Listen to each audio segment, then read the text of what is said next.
How you friends, I hope आप सभी अच्छे होंगे। सो आपका स्वागत है ज्ञानम शिक्षा के एक नए वीडियो सेगमेंट में। आज हम बात करने वाले हैं सेक्शन 24 और 25 की इंडियन पीनल कोड के 1860 के, जिसमें डिफाइन है डिसऑनेस्टली और फ्रॉडेंटली। आज हम इस वीडियो को एक अच्छे मीडियम से मैं आपको समझाने की कोशिश करूँगा, एग्जाम्पल्स भी दूँगा। चलिए स्टार्ट करते हैं आज की वीडियो बिना किसी देरी से।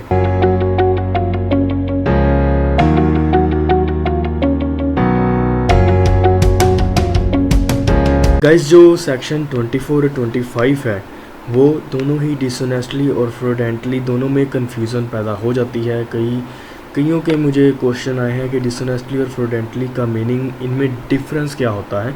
आज मैं पहले आपको इनका डेफिनेशन बताऊंगा, इनका मीनिंग बताऊंगा, फिर इन दोनों में हम डिफरेंस करेंगे। सबसे पहले आता है सेक्शन 24। सेक्शन 24 डील करता है डिसऑनेस्टली से, जो कि सेक्शन 24 में आपको पढ़ के बताता हूँ। वो ये कहता है कि whoever does anything with the intention of causing wrongfully gain to one person और wrongfully loss to another person is said to be think dishonestly. Okay, जब एक पर्सन को wrongfully गेन हो रहा होगा और दूसरे पर्सन को wrongfully लॉस हो रहा होगा, तब वो डिसऑनेस्टली कहलाएगा। ओके, wrongfully गेन और wrongfully लॉस के ऊपर मैंने एक वीडियो बनाई है जो कि डिफाइन है सेक्शन 23 के ऊपर। आप प्लेलिस्ट में जाइए, इंडियन पीनल कोड के प्लेलिस्ट में जाइए, वहाँ पे देखिए आपको सेक्शन 23 मिल जाएगा wrongfully गेन और wrongfully लॉस में। आप पहले वो वीडियो देखिए, फिर इस वीडियो को देखिए, आपको समझ लग जाएगी। मैं ऊपर से बता देता हूँ wrongfully लॉस और wrongfully गेन क्या होता है। wrongfully गेन वो होता है जब कोई पर्सन किसी प्रॉपर्टी को एंजॉय करता है जिस पर उसका हक नहीं है, वो होता है wrongfully गेन। और wrongfully लॉस वो होता है जब किसी प्रॉपर्टी पे उस व्यक्ति का हक है, उस व्यक्ति का पूरा हक है, उसको एंजॉय करने का हक है, लेकिन वो उसको कोई और एंजॉय कर रहा है, उसको हम कहेंगे wrongfully लॉस। ओके, जब ये दोनों wrongfully गेन और wrongfully लॉस एक पर्सन को होंगे और दूसरे पर्सन को wrongfully लॉस होगा या गेन होगा, तब वो डिसऑनेस्टली कहलाएगा। इसकी हम एग्जांपल ले लेते हैं गाइस। इसमें ये है कि इसकी एग्जांपल ये है कि कृष्णा राव, एक केस है कृष्णा राव। इसमें क्या है, इसमें A entitle to possession of his house from B. A क्या है, ए के पास पूरा राइट है कि वो बी से अपनी हाउस की पोजेशन ले ले। ओके, इसलिए sue B for arrears of rent. कि ए ने क्या किया था, ए ने रेंट पे बी को दिया हुआ था कुछ मकान। ओके, कोई हाउस रेंट पे दिया हुआ था। ए का पूरा हक था कि वो अपने हाउस पे अपनी पोजेशन फिर से ले सके। इसलिए ए ने क्या किया, इसीलिए ए ने कोई ऐसा डॉक्यूमेंट बनाया, रेंट क्लेम बनाया कि उस पर लिखा हुआ था कि claim rent note which was found not to be genuine. Okay, उसमें एक रेंट नोट पेश किया। उस रेंट नोट में क्या था, रेंट नोट में ये था कि जो रेंट रेट था वो फिक्स था। ओके, लेकिन वो रेंट नोट जो कोर्ट ने क्या कहा, कोर्ट ने जो रेंट नोट बना हुआ था उसको जो है उसको जेन्युइन नहीं पाया गया। मतलब कि जो ए ने रेंट नोट बनवाया था, ओके, वो जाली था, वो फर्जी था। ओके, इसीलिए ए क्या चाहता था, इसीलिए ए चाहता था कि मुझे अपनी पोजेशन फिर से मिल जाए, मेरे को गेन हो जाए और दूसरे पर्सन को लॉस हो जाए। इसमें wrongfully गेन और wrongfully लॉस दोनों ही एलिमेंट थे। इसीलिए डिसऑनेस्टली का एक्ट बनेगा, क्योंकि जब ए ने कहा कि मुझे अपने हाउस की पोजेशन फिर से वापस चाहिए, ओके, लेकिन उसने रेंट पे दिया हुआ था, वो कैसे अपनी पोजेशन वापस ले सकता था। इसलिए उसने कोई ऐसा जेन्युइन ऐसा कोई गलत रेंट डीड बना दी, जिसको कि उसने कोर्ट में साबित किया और कोर्ट ने इसको जेन्युइन नहीं पाया। कोर्ट ने इसको कहा ये जो डीड है ये गलत है। ओके, इसलिए उसकी जो थी वो खारिज कर दी गई, अपनी पोजेशन वापस लेने की खारिज कर दी गई अपील।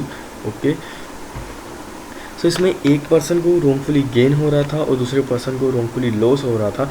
इसलिए ये एक्ट क्या बन गया, इसलिए ये एक्ट बन गया डिसऑनेस्टली का एक्ट। ओके, आगे हम बात करते हैं फ्रॉडेंटली। फ्रॉडेंटली क्या होता है, फ्रॉडेंटली मीन्स होता है फ्रॉड करना।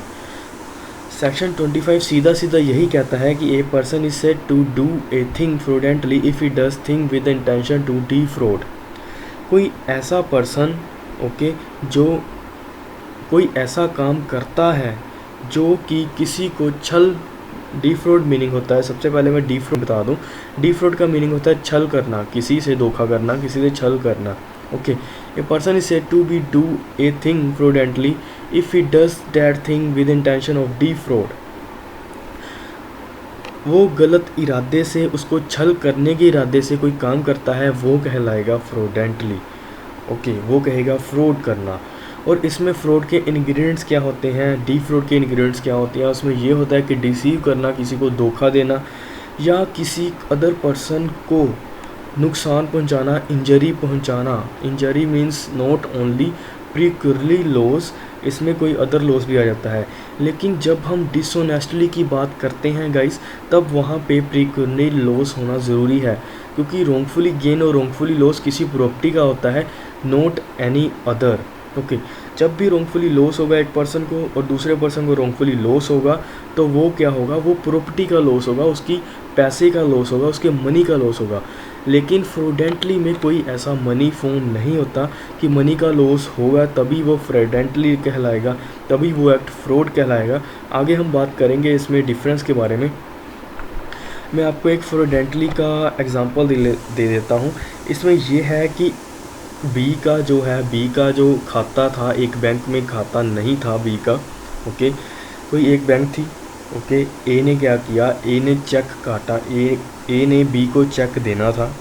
ओके, ए ने जानबूझकर उस बैंक का चेक काट दिया बी को, जिस बैंक में पैसे नहीं हैं। ए को पता है कि उस बैंक में पैसे नहीं हैं, मेरे उस बैंक में पैसे नहीं हैं, फिर भी ए ने बी को वो चेक काटा। ओके, इसमें उसकी गलत इंटेंशन आ रही है गाइस। ओके, इसमें उसकी गलत इंटेंशन आ रही है। उसने जानबूझकर उसको चेक काटा। ओके, तो वो क्या होगा, वो उसको फ्रॉड करना चाहता, इसीलिए उसने जो चेक उसको काटा जिसमें पैसे नहीं थे, ये एक्ट बन जाएगा फ्रॉड का एक्ट। ओके, सो और हम इसमें डिफरेंस करते हैं डिसऑनेस्टली और फ्रॉडेंटली का डिफरेंस। इसमें दो मेन डिफरेंस हैं। पहला डिफरेंस क्या है, डिसऑनेस्टली नो रिक्वायर्ड डिसेप्शन और कंसीलमेंट। डिसऑनेस्टली में कोई भी धोखा नहीं होता और कोई भी कंसीलमेंट नहीं होती। इसमें सीधा सीधा एक को लॉस हो रहा होता है, दूसरे को फ़ायदा हो रहा होता है गलत तरीके से। जैसे मैंने आपको रेंट की एग्जांपल दी, घर उसका ही था। ओके, घर उसका था। अगर वो किसी और के घर की कोई ऐसी फर्जी कोई डॉक्यूमेंट बनवा लेता और फिर कोर्ट में पेश करता, तब ये फ्रॉड का केस बन जाता। लेकिन घर तो उसका ही था। ओके, उसने कुछ छुपाया नहीं, कुछ बताया नहीं। ओके, उसने कुछ लुकाया नहीं, उसको कोई फ्रॉड करने का इरादा नहीं था, उसका बस यही इरादा था कि वो अपना घर वापस ले सके। ओके, इसीलिए डिसऑनेस्टी में क्या होता है, डिसऑनेस्टी में कंसीलमेंट, कुछ लुकावा नहीं होता और कोई धोखा नहीं होता। जबकि फ्रॉडेंटली में दिखावा भी होता है, कुछ लुकोना और कुछ धोखा देना, वो भी फ्रॉडेंटली में आ जाता है, वो भी फ्रॉडेंटली के इंग्रेडिएंट्स होते हैं। और सेकंड जो है मेन डिफरेंस ये है कि dishonestly require intention to wrongfully loss और wrongfully gain of property. Dishonestly में प्रिक्योरली लॉस होता है, लेकिन फ्रॉडेंटली में प्रिक्योरली लॉस हो या ना हो ये ज़रूरी नहीं है। ओके, जब भी रोंगफुली गेन और रोंगफुली लॉस की बात आ जाती है, तब प्रॉपर्टी का लॉस आता है। जब फ्रॉडेंटली की बात आती है, तब चाहे वो प्रॉपर्टी हो चाहे ना हो, तब भी वो फ्रॉडेंटली ही रहेगी। मेरा मेन मकसद ये सेकंड डिफरेंस को समझाने का ये है कि डिसऑनेस्टली में ऑलवेज जो है, एक को नुकसान हो रहा होता है, दूसरे को फ़ायदा हो रहता है। कौन सा फ़ायदा हो रहता है, पैसे का फ़ायदा हो रहा होता है। ओके, मनीटरी फॉर्म का फ़ायदा हो रहा होता है। लेकिन फ्रॉडेंटली में ऐसा कुछ रिक्वायर्ड नहीं है, उसको चाहे पैसे का नुकसान हो रहा हो या ना हो रहा हो, उसको एनी अदर तरीके से भी कोई नुकसान हो रहा हो, तो वो फ्रॉडेंटली ही कहलाएगा। Okay, so I hope guys आपको ये समझ लग गया होगा। अगर आपको कोई भी डाउट है इससे रिलेटेड, आप please go to the comment box, comment करिए, मैं आपका आंसर ज़रूर दूंगा। Thank you so much guys for watching, subscribe for more videos.